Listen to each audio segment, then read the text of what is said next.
I was playing Wildlands recently, and I was gonna make a video on it, but I just want to talk about the situation that Ubisoft is in. Ubisoft right now has been getting so much of hate, which is well deserved, and all their games that have come out in the past few years have just been slop after slop. But to me, Wildlands has always been that perfect Ubisoft game, you know? So I started to question what makes this game stand out from the rest of their catalog, and I think I have the answer. But first, let me take you back a few months ago. I made an X-Defined review, and in that video, I emphasized it'll last for about 3 to 4 months unless they fix the servers and add some lore to keep it up with the other FPS games out there. That game is sunk into the bottom of the ocean. People are finding it hard to even find games. I don't know if some of you guys remember this, but way back in like 2020, there was this one game, free-to-play game that came out called Hyperscape. I was excited for this game, okay? All the big streamers were all hyping it up, and I played it. It was fun, you know, but I got bored of it after a while. And now that game's delisted. But that's a free-to-play game, so you're not really, paying for the game. But in December 2023, they pulled one of the shittiest moves and they delisted the crew from all their stores. And they shut down the servers. Like, that's a paid game. And I realized you don't own these games anymore. Like, these aren't yours to keep. Like, if they choose to shut down a game, and if it's online, you lose the game. Which brings me to my main point. What really is Ubisoft Slop? In today's terms, Ubisoft Slop are these modern games that lack any improvements or features that are better than the previous games.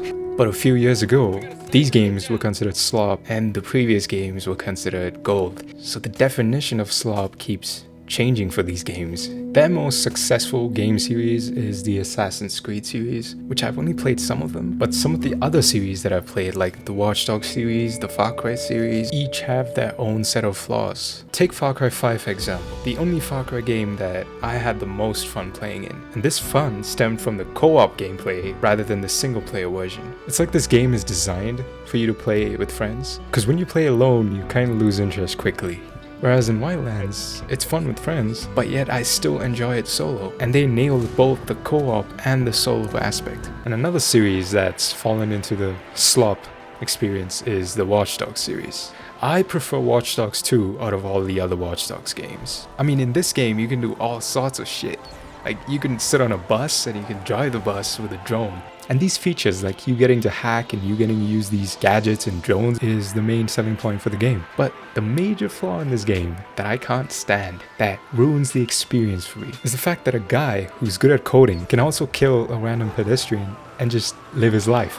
Like, it just doesn't make sense. I mean, it makes sense for a vigilante hacker to do it, but even then, it's still not right. And then they came out with Watch Dogs Legion, which gave you the idea that you could play every character or every NPC. And if you have played that game, my apologies to you. You could have probably wasted your time doing nothing, because at least then you'd be using your time wisely. Yeah, but Wildlands on the other hand makes sense, right? You're not allowed to kill civilians, and there's actually a cool ending where the civilians kind of rebel against you. But it's clear they drew inspiration from the Watch Dogs series. Like, you have the drone, and you can do all sorts of fun stuff in this game too. So it kind of borrows some elements from Watch Dogs 2. But yeah, the main antagonists are the drug dealers. Next we have Ubisoft's bread and butter, the soul of Ubisoft right here. Assassin's Creed cemented Ubisoft to the company it is today. There's not much I know about this series, but the one thing I do remember is from Assassin's Creed Origins, and that's the open world of this game. Matter of fact, this goes for every Ubisoft game that I've ever played, but Origins really stands out to me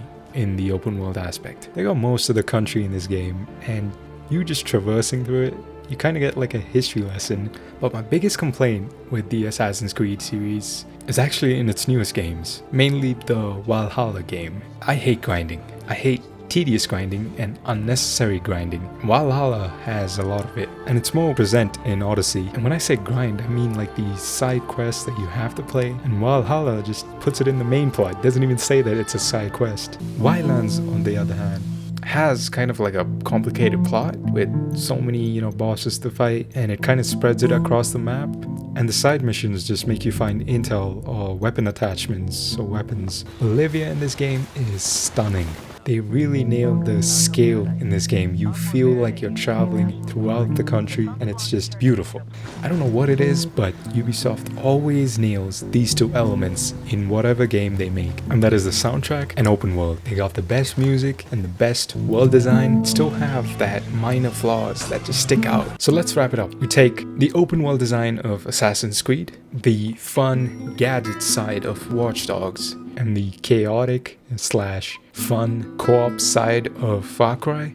You get a game like Ghost Recon Wildlands. It is the perfect representation of the Ubisoft formula and executes it well, while still bringing new things to the table and reinventing the Ghost Recon franchise. Now let's look at the new guys on the block. Avatar is basically a Far Cry reskin. Star Wars Outlaws just follows the Watch Dogs formula. X-Defiant is a Call of Duty clone. The whole shtick was basically it being the COD killer, and then Black Ops 6 came and killed it. I don't know about you guys, but I see a pattern here. These games are just trying to follow through the footsteps of the previous IPs. They're not bad games, they're just missing something. They're not giving the players anything new to play off of. These are games that you've already played. But yet, Wildlands did it too. But how did Wildlands do it in a way that makes it unique, whereas these games are just slop? It has mastered the Ubisoft formula.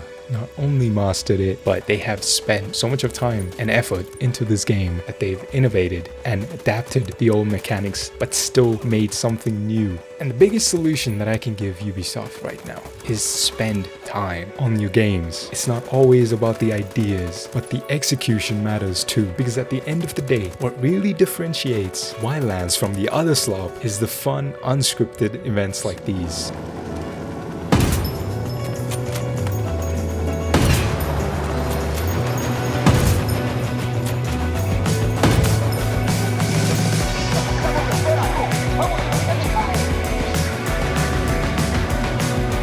Heads up, Santa Blanca's here.